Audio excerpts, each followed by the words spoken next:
Good morning and happy Wednesday, everybody. It is 11 o'clock on Wednesday, June 23rd. And today, in our normal team meeting format, we are prepared to have a pretty big discussion, right? What to expect as the market shifts. We've brought a panel of experts to help us have this conversation as well. What goes up must come down, right? Our market's not going to look like this forever. Those of you who are active in the market right now know that this is incredibly unique. What we're experiencing now is very different than what we've seen over the past few years, and it's very different than what we'll see in the future. This isn't the first time the market has adjusted, right? Either up or down. So all of the experts that we're going to have with us today are in real estate adjacent and real estate supporting industries, but not necessarily real estate agents, so that we can get other perspectives and learn a little more about what's happened in the past, how that compares to what we can expect in the future, and all of those pieces around there. As I'm checking out the Zoom and just looking for our guests to hop on here. I want to do two things. The first is I want to introduce Brittany Hamrick. Brittany is our assistant team leader and director of productivity here at our Keller Williams office. She helps agents to launch their business and take it to the next level. Inside of that, Brittany, this mastermind is really your brainchild from some conversations that you've been having and some questions agents are having on the market, particularly agents who weren't around last time the market adjusted. Yeah, I mean, and I think even some agents who were, it's something that, everybody wants to know if we are headed for the same type of crash as 07 and 08. How can we protect our clients in a shifting market when there's all these appraisal gaps and things like that going on? And I think that the three guests that we've got joining us today are going to have a lot of insight just into kind of where we've come from and where we're going collectively between the three of them. I think they've got, 70 something years of experience in the industry. So I think, and regarded as, experts kind of in each of their fields. So I'm really excited. And I just got word. It sounds like they're all going to be hopping on soon. Awesome. Well, let's start kind of in advance of this. And I just want to open up the floor to everybody. What are you looking to gain from the conversation today? What are some questions you're looking to have answered? What kind of information are you looking to take away from today's conversation? Go ahead and unmute yourself, or you can put it in the chat.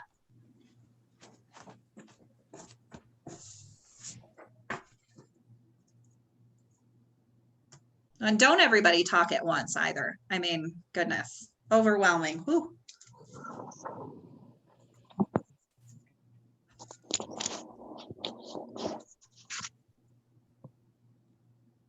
I'll talk. Awesome, go for it. So when I'm talking to friends and even neighbors, and it's kind of like what I heard before I actually got my license, was that it's only a seller's market and it's not a buyer's market.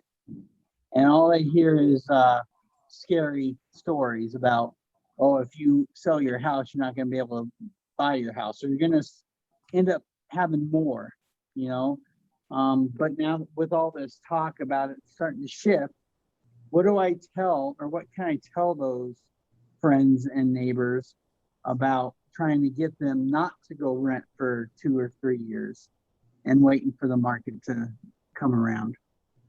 Because it sounds like it's coming around. Yeah. Well, so what are the conversations that you can have? How can you help set the expectations and give realistic information to your potential buyers and sellers? I think that's awesome. Don't get me on my soapbox about the message we send to our buyers and sellers in this market. Are we instilling fear or are we instilling confidence? I love all of the super funny memes and videos about how hot our market is and how spectacular it is and how you can bid up an apple to, you know, whatever the deal is. Do you think your potential sellers are excited about that message? Or are you helping instill that media driven message of where you can sell your house, but where will you go? There's a lot of fear around that conversation. So great point, Jimmy. Great question. I'm not going to lie. I shared that video because I thought it was funny.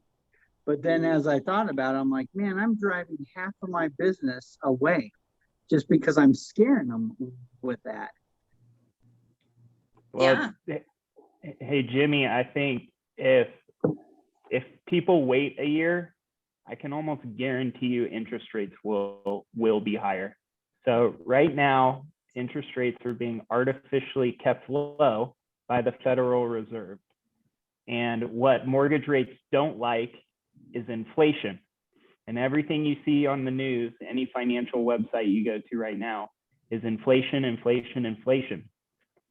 If the Feds were not keeping rates low, if they weren't artificially keeping them low, and they're doing that by buying mortgages, they're buying billions every month. If they weren't doing that, rates would probably be 0.5% to 1% higher today. You also got to remember 2 years ago, rates were in the high 4s. So if rates were to bump up to the high 4s, that would increase someone's payment 15, 20%. So, and the reason home values are up so high is demand. There's just not enough houses. So it's not like the crash of 2008 where, you know, in the lending world, I was in the business during then, and we were writing loans with no money down. You could buy 10 houses at the same time. We wouldn't verify you had income, assets, and we could do it with a 620 credit score. People didn't have skin in the game. So when the market did turn, they're like, oh, I'll walk away from my 10 investment properties. It's going to take them a year to foreclose, and I'll still collect rent on them for the next 12 months. So if you've seen the movie The Big Short, it's actually pretty accurate. So I don't think if the market dips, it's going to be more of a demand thing. It's not going to be this crazy lending induced decline. And then the other thing is real estate's a long-term investment, right? Even after that dip, if you bought at the peak right before the market crashed and you still own that home today, you're probably up 20, 30, 40%. So it's a long-term investment. So I'm encouraging people not to wait, because if prices do dip a little, that's probably when rates are going to be up. You may be in the same boat anyways, as far as payment goes. Yeah. So that's my thoughts on it. Love it. Well, and we're going to dive into what happened in the past and what's going to happen in the future, and all of those pieces, what's going to happen in the future, because we brought our crystal balls today, right? But what we're seeing right now and what that story tells us. Brittany, I'm going to go ahead and turn it over to you if you want to introduce our guest. And thank you, Lisa, for putting your question in the chat, right? Looking at having clients planning to list in the next few weeks and setting realistic expectations regarding pricing and activity. So let's get the ball rolling and introduce our experts. And I'm going to turn it over to you guys. Awesome. Well, so I have, we've got Patrick Langhans, who we just heard from. He's a mortgage lender with Guild and has about 20 years of experience. And then we've got Martin Froehlich. He is, I don't see him on yet. I think he's hopping on soon. He is with NAN, the Nationwide Appraisal Network. He's the chief appraiser with them and has over 20 years of experience in the field. And then we have Kim Thomasen, who is, I think, 24 years with Land Title, if I saw correctly, and just experience in various areas of the industry. So, you know, we just, like I said, I kind of wanted to thank you guys for coming. And we've just got a handful of questions from our agent community around, like we've already discussed, the shifting market. And to pick your brains and to hear even maybe how you guys overlap in your opinions and maybe disagree a little bit in your opinions, however that plays out. So I think, I guess that biggest question is, Patrick, like you were saying, everyone has so many questions around if we're positioned for another big crash like 07, 08, and if we're in some sort of a bubble. And then, there's discussion around on the opposite side, and people saying that, we're the next San Francisco here in Colorado based on what's been going on. And knowing that, I think per capita, we have such a huge increase in income in the state, and just kind of how those things play a factor. I don't know what your position is or what you guys think around those thoughts. I guess Kim, do you want to start? We kind of heard a little bit from Patrick, but maybe expanding on that and where he. Yes. So hi, everyone. I just wanted to thank you, Britt, too, for having us on today. I really appreciate it. And I think you're right. There are a lot of different perspectives right now. I think there are a lot of people that are wondering what's around the corner, what's happening with our inventory, what's happening with the speed of the market. And to tag on to what Patrick was saying, I think that really the opportunities right now with the interest rates where they are is a big factor, because people can afford now what they maybe wouldn't be able to afford a year or two from now if interest rates go up. So people to not wait. I agree with Patrick. I think it's definitely a time to jump on and do what you can. I think the rent back situation is a great idea, because then if you can rent back for 30 to 60 days and be able to move into your next home or whatever you're doing, I think is a really good way to do it, and taking advantage of the interest rates where they are. The speed of the market is definitely what's happening. And I think what I wanted to share with you guys is, I'll share the screen with you guys real quick. If I can pull it up here. Can you guys see that? Does Kim have sharing access, Bailey? Yes, she does. Okay, Oh, maybe so I just can't see it. Let's just share. Oh, here we go. Okay, hold on.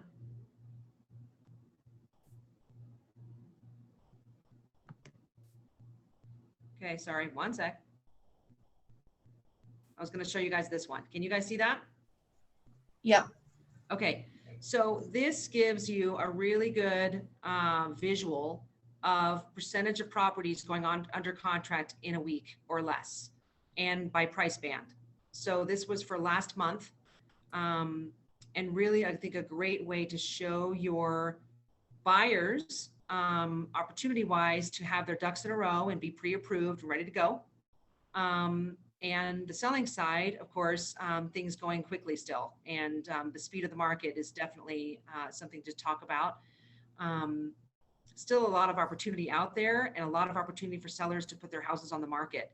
But things are going quickly, and that's because our demand is very high, and interest rates are still low. So I definitely think this is a great slide for you all to share with your clients. And I will share this with Bailey, so she can post it for you all to talk about and go through with your clients and share with them what's going on with the speed. And it is, other than our 800 to 1 million, which is odd, we are tracking very high in our speed of the market. So I definitely wanted to share that with you all. But yes, that's all I have for now. I don't know. I know there's some questions out there, so I'm happy to chime in. Well, so, and I see, I saw, let me see here. Oh, there's Martin. I don't know, Martin, did you hear kind of the question that we had first posed? I'm sorry, I hopped on late. That's okay. I've had tech support or tech issues. I did not get to hear the question. Can you repeat that for me, please? Yeah, we were just saying, and Patrick had kind of spoken to it at the beginning, just that the biggest thing on everyone's minds right now is if we're headed for, if we're positioned for a crash like 07 and 08, and are we in a bubble? Yeah. The bubble. Yeah, I can actually, That's very that's a crazy question to answer at this point. It's relatively straightforward. The differences between what we've got going on today versus what we've been seeing in 2007 are very disparate. In 2007, we had a lot of issues with the availability of high risk loans. How's that for putting it in nice terms? You know, we had a lot of ARMs with high balloons. If you remember those, stated income loans, if you can recall any of those, interest only. So basically no skin in the game. And you had people taking on mortgages that really shouldn't have been. Today, we have a very different picture. 2007 was more or less driven by fraudulent activity, if you want to put it that way. So it wasn't a natural activity of the market. What we have today is very natural. It's simply a tug of war of demand onto supply. The one thing that is actually the one thing that could be the biggest linchpin, and it's going to be coming up here shortly, that could really alter or modify what we're seeing today is the handling the properties in forbearance. We've got about 2.1 million properties in forbearance that'll change that scope. But let's talk about right now what we're seeing before we hit these properties. Price, just to give a quick lesson in economics, price is a function of demand onto supply. So to give you an idea, currently on the demand side, we're seeing about 50,000 more people a year arriving in Colorado than leaving. So that's, if I remember, it's about 250,000 people a year arriving, about 200,000 people leaving. So as you can see, demand is continuing to bubble up. Other things in terms of on the demand side that you look at is industry growth in Colorado. We've seen some big big companies move their flagship buildings here to Colorado, and they're now centered DTC, Broomfield, Denver. There's a lot of growth in industry here in Colorado. So there's when you start looking at the demand side of the picture, we have good reasons that people come to Colorado, including, it's pretty nice out here as well. When you look at the supply side, this is the other half of the equation. And I'll tell you what, this is right now where we're suffering. Just to give you an idea, let me get down to my numbers. Nationally, we'll start national and we'll go small. Nationally, the housing market has, and you may have seen this in the Wall Street Journal, it's short 5.5 million housing units. That's a lot of housing units. Basically, we've not been building as fast as we should have. There's been lagging in new construction for about 20 years now. So it's starting to catch up with us. Now, locally, when we get into Colorado on the supply side again, there's only a 3-week supply of housing. 3 weeks, a balanced market. Oh, by the way, that's very unbalanced. It's a seller's market. We all know this. A balanced market actually has 5 to 6 months of supply. That gives neither the buyer nor the seller, an advantage. There's more than ample supply and more than ample buyers. So like I said, three-week supply of housing. That's 1.1 month supply of condos. Again, very far from where we are to be a balanced market. Now, when you're looking at, like I said, price, it's a resultant of supply and demand. So when we're looking at price right now, it's naturally going up because of the factors included. What I'm seeing anywhere locally are growths from, just measuring Denver, Castle Rock, Highlands Ranch, Lakewood, all the cities in and around the Denver metro area. And we're seeing anywhere growth from 8% to 12% year over year. Now, understand, you're going to see the 25% growth in a month. That is based on low volume and not including any filtering that goes on top of that. So when I'm sharing with you 18 to 12% year over year, that's on a 3-month smoothing average. So that way we're not seeing huge blips due to the low volume. If you're a day trader, you'll understand low volume, high pricing is pretty standard or indicative of high volatility. So by running a smoothing average, it actually, like I said, brings it into somewhat of a reality. So now that's the kind of what we're seeing in short. So when answering your bubble bursting question, naturally, there's nothing that we can do until we actually start dealing with the demand. We're not stopping people from moving in and the supply. Now, this is what can change, okay? There is no magic bullet for supply under our current conditions. The CARES Act has actually helped out the economy because of the COVID to keep people in their homes. These are people that would have had unemployment and as such would have been facing foreclosure. I believe May of last year, we were about 4.1 million households that were in forbearance. May of this year, now we're at 2.1 million households in forbearance. That's actually a lot closer to the number of properties that were in forbearance in 2007. So those of you that have any recollection or as old as I am, you'll remember that 2007 actually created two-tier markets in a lot of places. Some places got hit heavier than others, like the state of New Jersey. Practically the entire state was a two-tier market. Here locally, we actually had something similar as well in and around Aurora. Broomfield, we had a lot of two-tier markets as well, representing the foreclosure market as well as market value houses. So that is the natural way of keeping housing supply available, but it also is the natural way of keeping prices in check. So when you're saying, you're asking this bubble burst, a lot of it has to, rely on what we're going to do from a national perspective with the CARES Act. Now, what I can tell you is that since 2007, there's been a lot of changes with MBSs.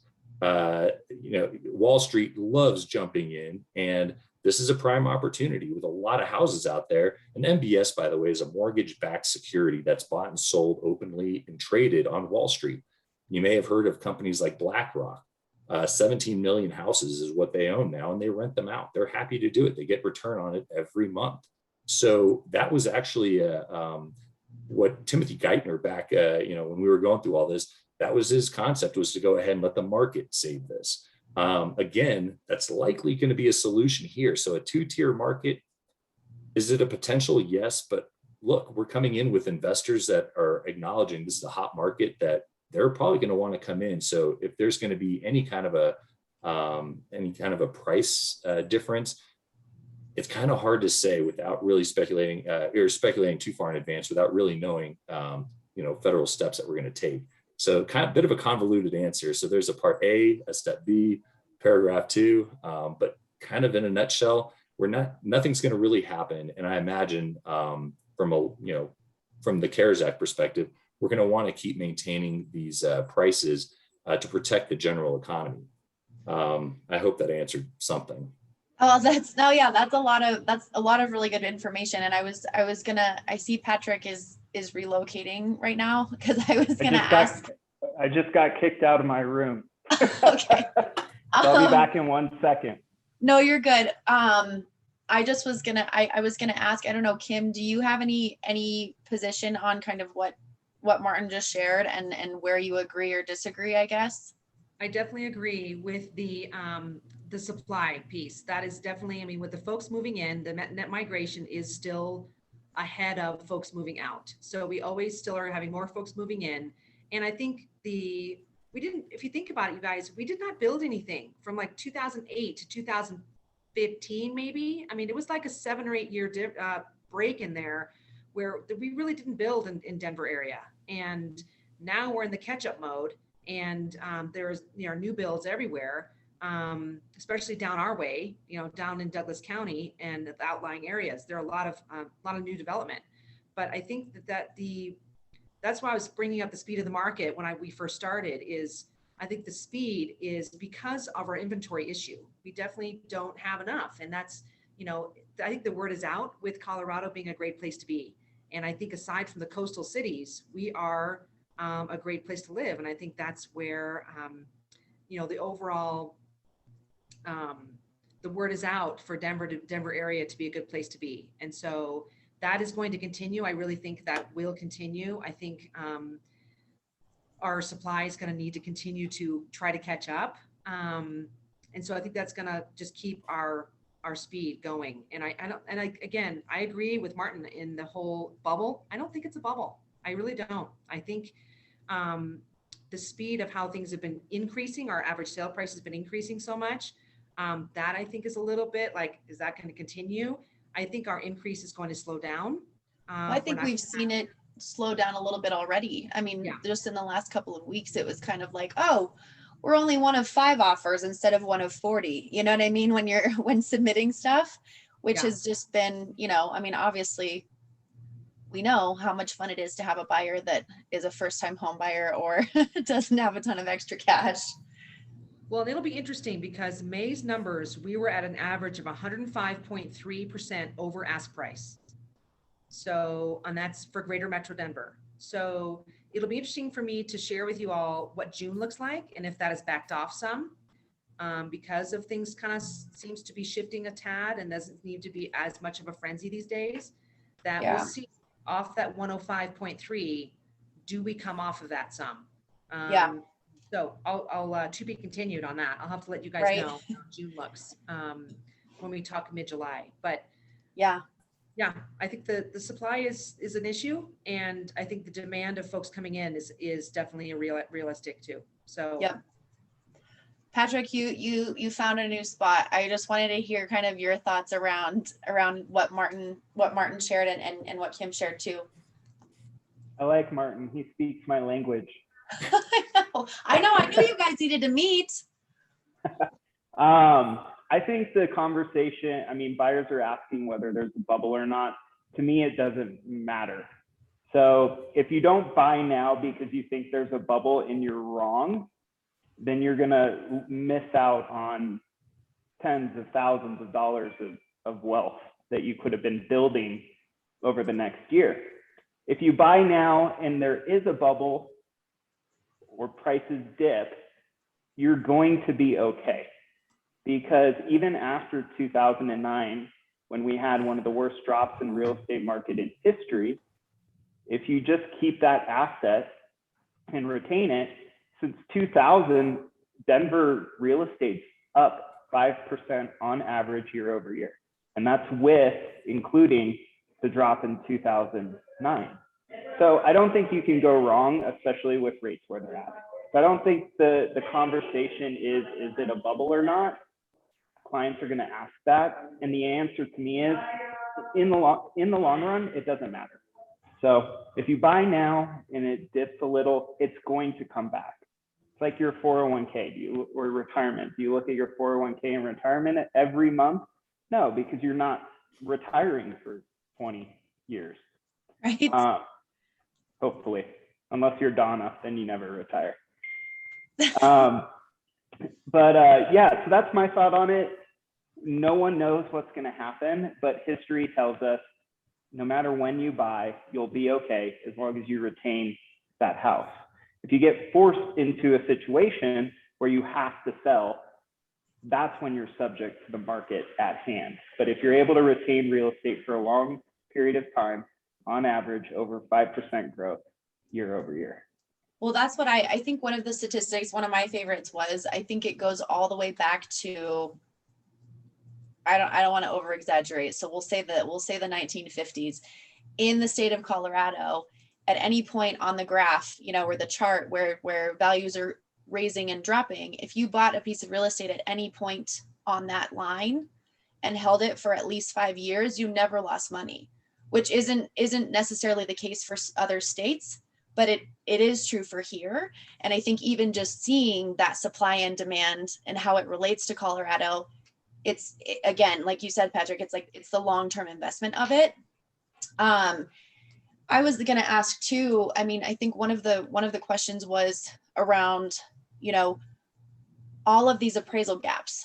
And we've seen, I mean, I think my biggest appraisal gap that was paid for a client this year was probably, I think it was 115,000 over list.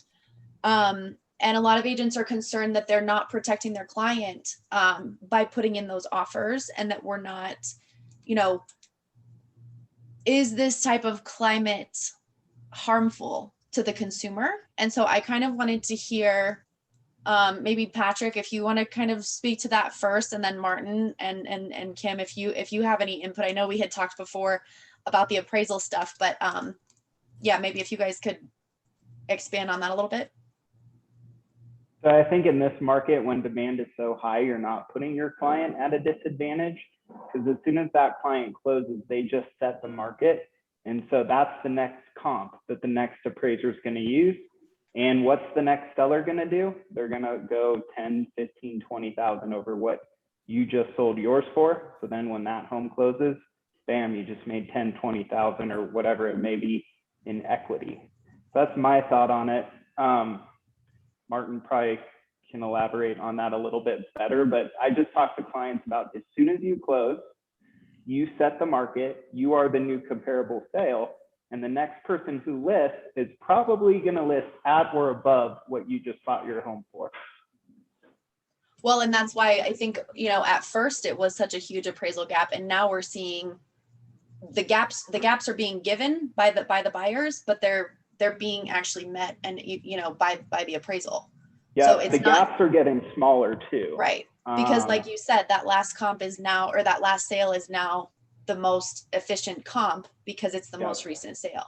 Yep. And I would say 9 out of 10 of my appraisals come in at value, actually. A lot of, I'm seeing that too. Yeah. Martin, what do you think around appraisal stuff? That's your jam. Yeah.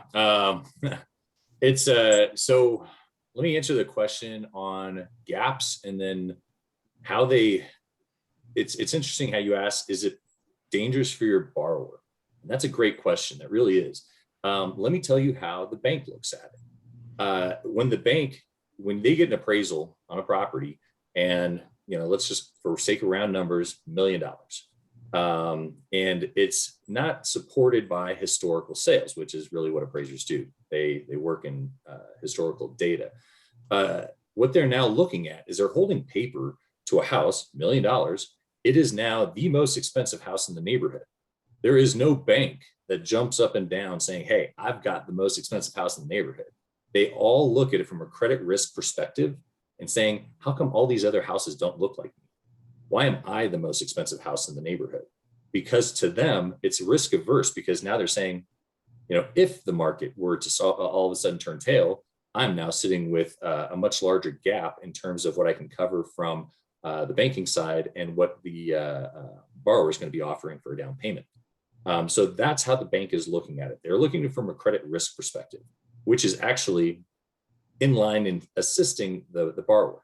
Now, that only answers the question in terms of value and price, because these things don't move that fast, except on extreme situations like what we're in today.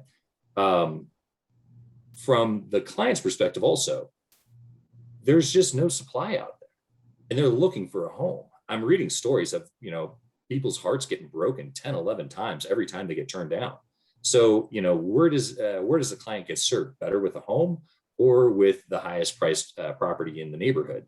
Patrick's right in the sense that, that sale now will be a comp for another sale in the neighborhood. And like I said, there is no, from what I see and the economic indicators that are in play, I do not see the market having a dynamic change or an about face with the current conditions. So therefore, I do support Patrick's comments in saying that, right now the damage really isn't going to be to the borrower in that they're sitting with the highest property out there. It's supported with market activity, but simply now you're holding the ticket to the highest price house in the neighborhood for the time being. So like I said, from a risk perspective, the banks do look at it differently. I wanted to share something. I got this from CoreLogic, and can I share the screen? And let me know if you guys see it's starting to pop up.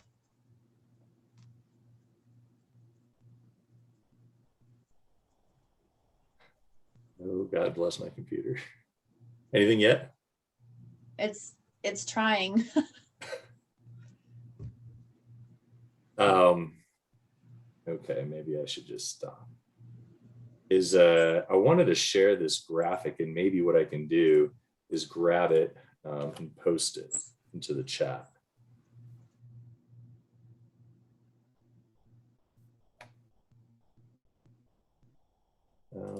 No, I cannot do that.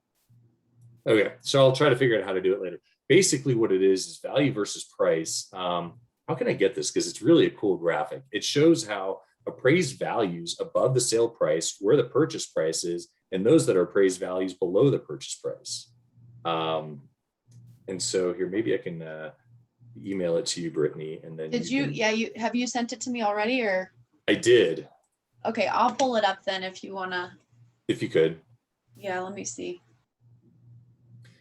And it's kind of telling a picture here. And what I see here is about a 10% movement in the direction of appraisals coming in above sale price.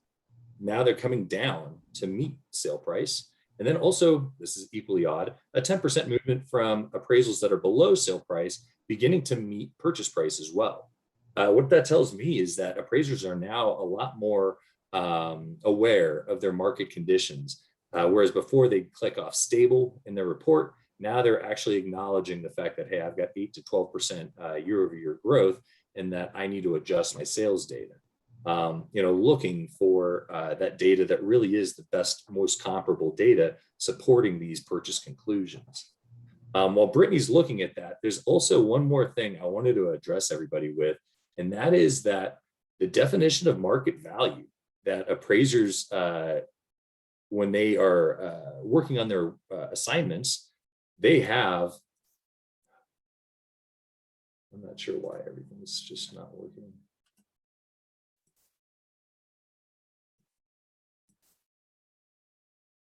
They have a definition of market value that they're working from, and that is the most probable price that the market will absorb without any undue influence. Isn't the most probable price now the purchase price that was agreed upon by the contract?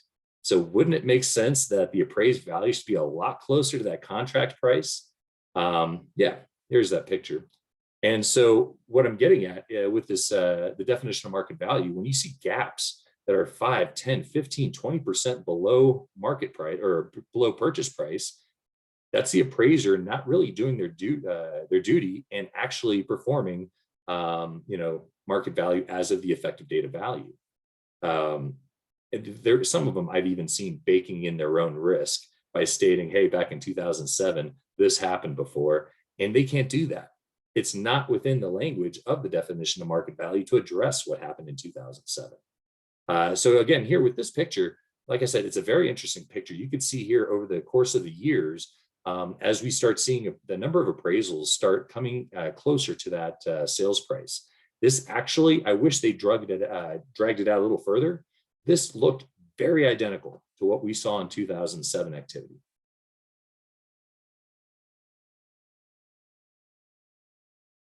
But anyway, yeah, so I did want to share a little bit on appraisal gap. From my side, it's a little different. We're constantly pushing appraisers to really do their job and stay in their lane, not to bake in additional risk, but to give us the value of that property as of the date of value. So it's really challenging from our end, working for hundreds of brokers across the country. They all acknowledge that right now, many of the appraisers are they're just behind in their analysis, or they're performing inappropriate in an analysis when they're reconciling the values. When would you say, because I know that it comes up a lot more now,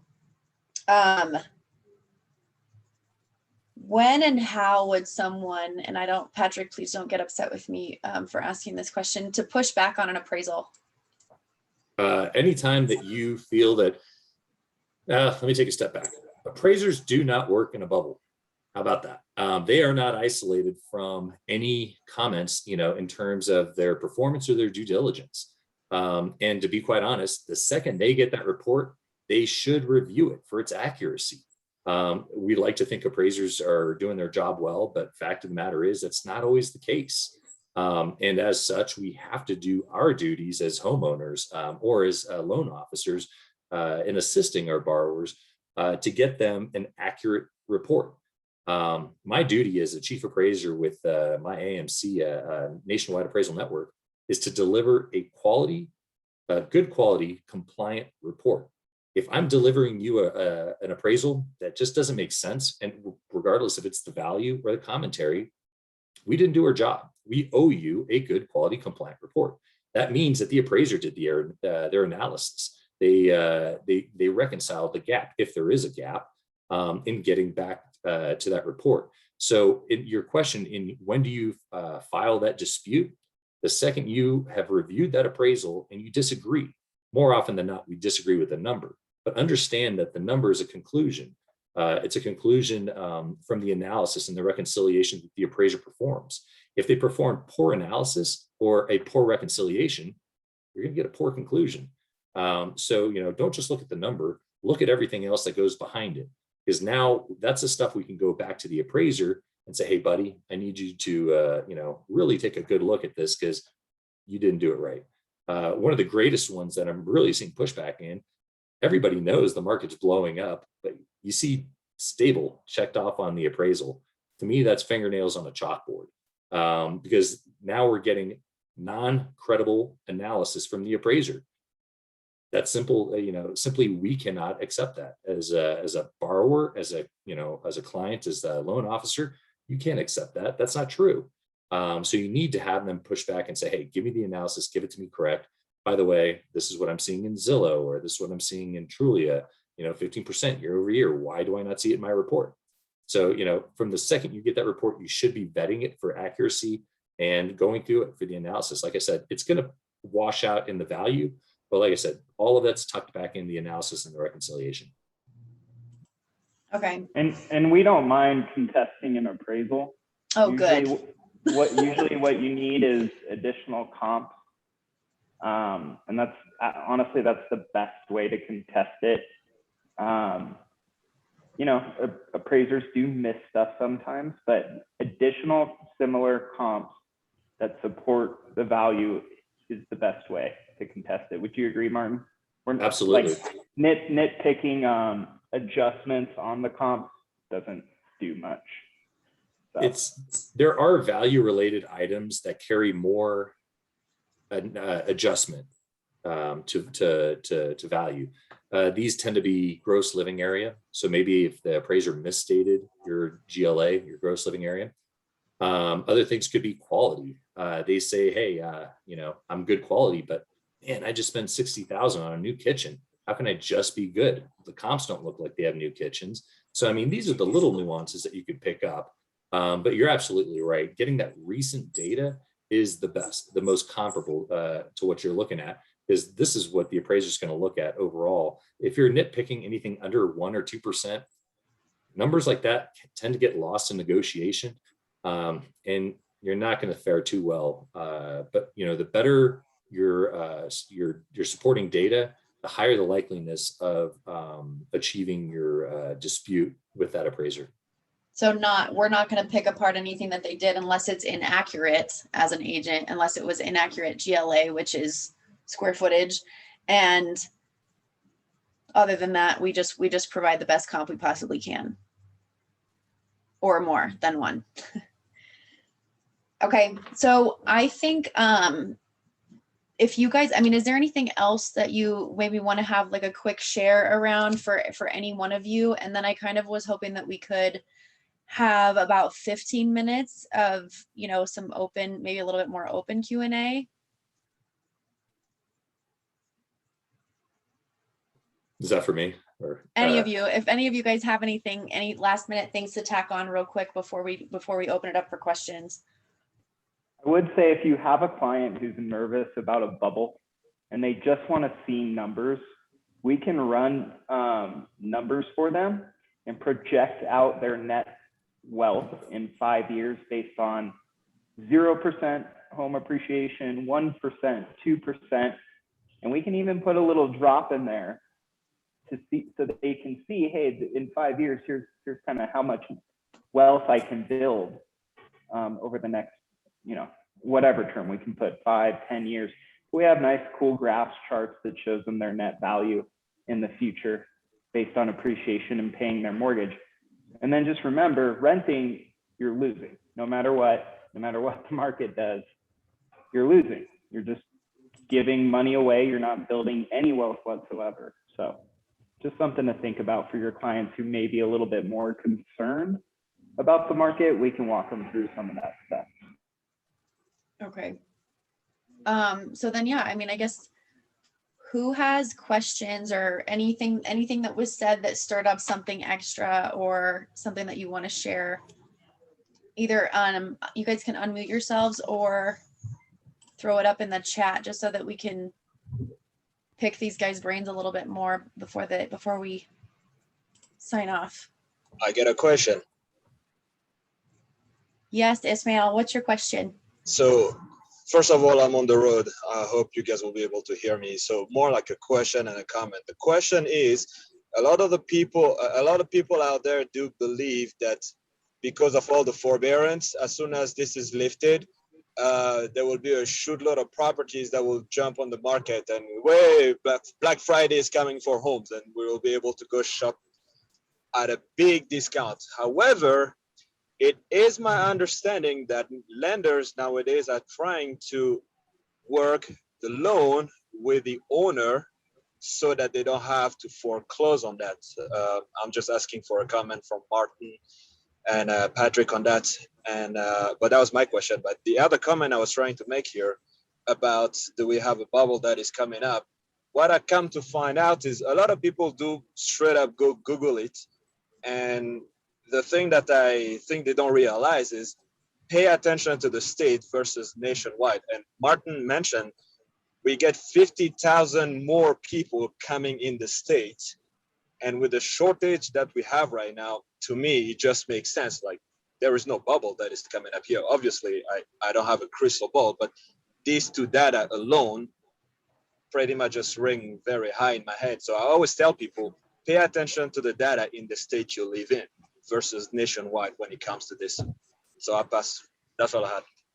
Yeah, well, and I think that speaks to also just the first part of the question is even when we have all of these, I guess to maybe more narrow it down for you guys, that when we do have all of this forbearance or all of these things that may potentially be in foreclosure, is our demand still there to meet that supply and or exceed it? I think the demand will be there to gobble all that up. But the other thing is, so the last thing a lender wants to do is foreclose. Absolutely, last thing they want to do is foreclose. So when someone comes out of forbearance, their payment does not go up. I mean, they can choose that option, but for most of them, what they're doing is they're tacking on whatever the balance is. So if their payment was $1,000 and they skip 6 payments, all the lender's doing is adding a $6,000 payment onto the very end of the loan. So if they do have the loan 30 years, their very last payment would be a $6,000 balloon payment. So it's not like their payment's going up from what they were used to before. It's the same payment for most of it. So the lenders are working with people. The other thing is we have an employment surplus. I don't think I'm using the right terminology, but I don't think we have employment issues. So the people who did lose their jobs and had to go in forbearance can actually probably go get their jobs back now. And what we got to remember is human nature. The last thing you want to do is lose your home. So unlike in 2009, when people owned 9 investment properties that they didn't make any down payment on, they got in hard times, they just walk away. I have no skin in the game, I didn't make it, I'm not losing anything. But when it's the home you live in, you're a little bit more apt to go make sure that you can make that work. And so again, I don't think wages have dropped. I think wages are up. People who did, your travel industries, your airlines, your servers, your restaurant industries, hospitality, those are all back full up and running. So those people who were in those industries could probably go back and get their job again. So I think we'll probably see a little bit of forbearance stuff pop up. I don't think it's going to be that much, honestly. I really don't think it's going to be that much. So I don't think we're going to see this huge surplus of foreclosures come out. I think people are going to try and stay in their homes, and they probably can. Again, we're not raising their payment. They just have to start making that payment again. That's it. So I can actually bring some numbers on the forbearance. So just to give you an idea, we have to do something about it. Okay. We cannot continue to allow them to stay in forbearance. It's not fair to the investors because they're the ones that are eating up these fees. Because you can't just let an investor not get paid, and they're staying in this property for free. So like I said, it's not fair to the investors, and you have to, there's only so much you can accommodate for the pandemic. And at some point there's going to be an exit. So now just to let you know, in other words, the CARES Act cannot go in perpetuity, and it's got to get dealt with. This is what I wanted to make with or openly state with that comment. Now, to give you a couple of ideas or a couple numbers on the forbearance, currently we've got about 2.1 million in properties. Of that, about 12% of them, of the total loans in forbearance, are in the initial mortgage forbearance stage. Only 12%. Okay. 83% are in some form of an extension. These extensions, typical forbearance is a 6-month period, but CARES Act allows you to, pack one right on after the other. So about 83% of those are in some form of an extension. 5.1% of them are exiting. So, I mean, these numbers are improving. We're actually 2.1 is less than half of where we were in May last year. So that's great. Now, what does that mean? Because that's still a lot of numbers. It's still 2.1 million houses, right? So if today, let's say today, all properties hit the market. I gave you an interesting statistic earlier when I first started, that the US nationally, we're short 5.5 million houses. Guess what? 2.1 million to be absorbed by 5.5 million. The math is basically we still have more, we're still undersupplying houses. So if these houses were to hit the market, maybe immediately there may be some two-tier markets working, especially in some of the rougher houses. But for the most part, the demand is there. These houses should not be going much below market value than that you'd seen in markets before, because of the demand, because of, you have Wall Street coming in, purchasing MBSs. Like I said, I don't suspect that there's going to be a free for all, or it's going to be like, hey, it's time to pick up some savings out there. What you're going to be able to see is at some point, we have to deal with it, but the demand right now far exceeds the number of properties that are in forbearance. So to be able to absorb it, like I said, shouldn't take too long. When you're looking at Colorado, so just to give you some other numbers, because I speak across the country, San Francisco, 0.5 months of a supply. They can stand to take on some new properties, and forbearance naturally does that. Foreclosures naturally produces that to those areas. Utah, 1.1 month supply of housing.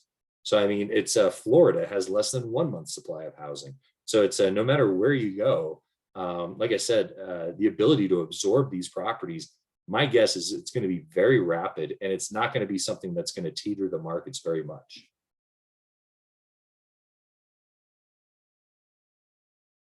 And it I hope probably that won't be answers 2 the question. million. That actually, yeah, I think it'll be interesting to see of that 2 million plus what percentage actually go into foreclosure. I think it'll be a lot lower than people are thinking. I have a question about that though. If these homes have appreciated so much beyond what the loan is, why wouldn't the banks just sell off the loans to institutional investors and let them handle it? Most of those guys aren't going to put them on the market. They're going to put them on its rental property. It's just a way for them to get a large portfolio of investment properties at below market rates. I don't see that ever getting to the stage where the average consumer sees an impact on it at all. Yeah, banks aren't in the business of buying and selling real estate. They actually hate it. They're just not equipped to do that. And a foreclosure is extremely expensive. And they can't just list it like a normal seller. They actually have to go through a foreclosure process, which takes time. So during that whole time, the client's not making payments. So they want to avoid foreclosure at all costs. The bank. Yeah, if you recall back. But Go ahead, sorry. You bring up a good point. If I was in forbearance and I didn't make payments for 6 to 12 months, and now my house is worth $100,000 more, do I want to give it back to the bank? No, I want to keep that house because now I have all this equity in it. So you may see an influx of people selling just because you know, they could probably sell, pay off their entire mortgage, the forbearance, but I don't think we're going to see a huge increase in foreclosures. Typically also understand that when properties are in forbearance, when properties are in forbearance, it's a direct result of unemployment.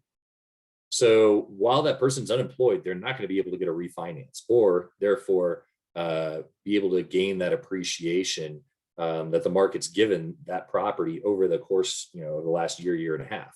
I mean, correct me if I'm wrong, Patrick, but I don't think you can get a loan if you're unemployed, correct? No, but you can get a forbearance if you are. They put no income verification around the forbearance. And I have clients who were employed the whole time and just did a forbearance to do a forbearance. So there was no income verification to get a forbearance. People, all you had to do was just call up your lender and say, I want to be in forbearance.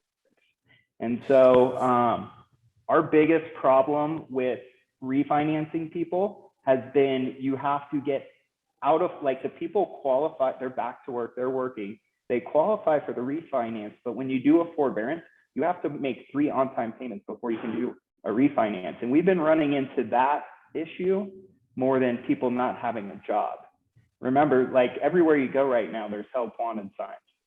So it's just a little different than, you know, true foreclosure. I lost my job, I can't make my payment. The forbearance, people just went into forbearance.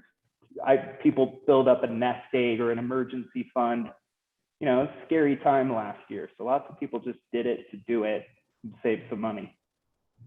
Hey, Patrick and Martin, is there any talk about the folks that have been renting properties that the owners of those rentals have not been able to make their mortgage payments because people have not had to make their rent payments?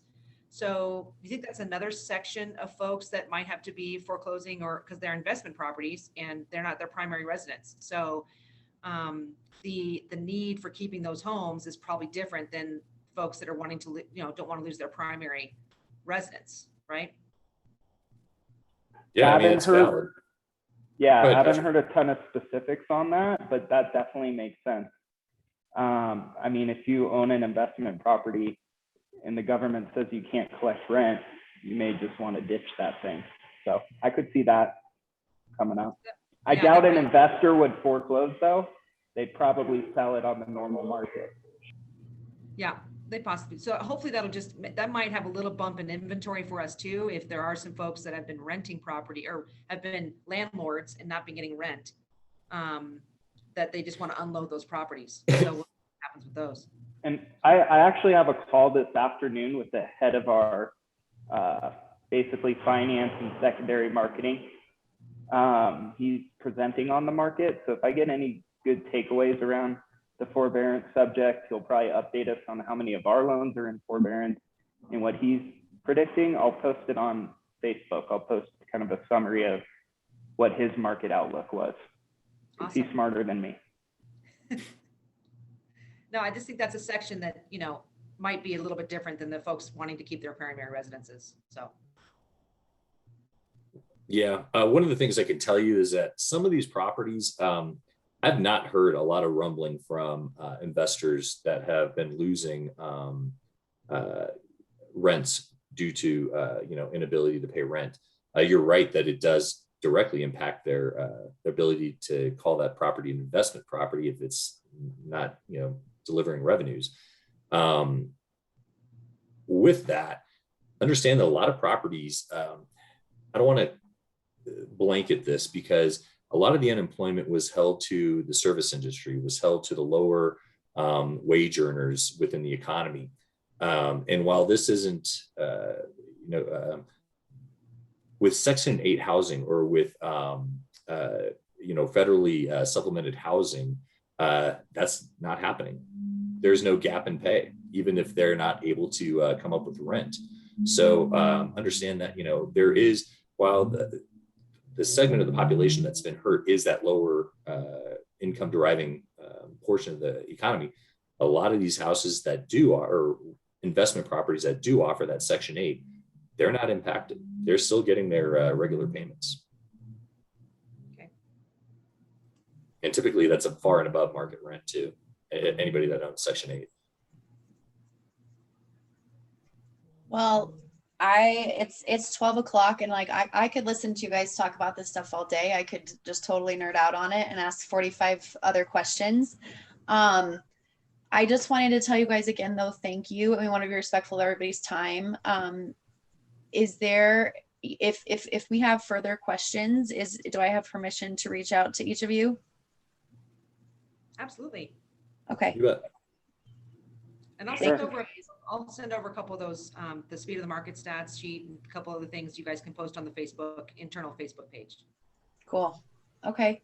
Well, thank you guys so much. And Anna, was there anything else that we needed to circle back on to wrap this up? No, incredible conversation. Very, very insightful. Thank you guys so much for sharing with us today.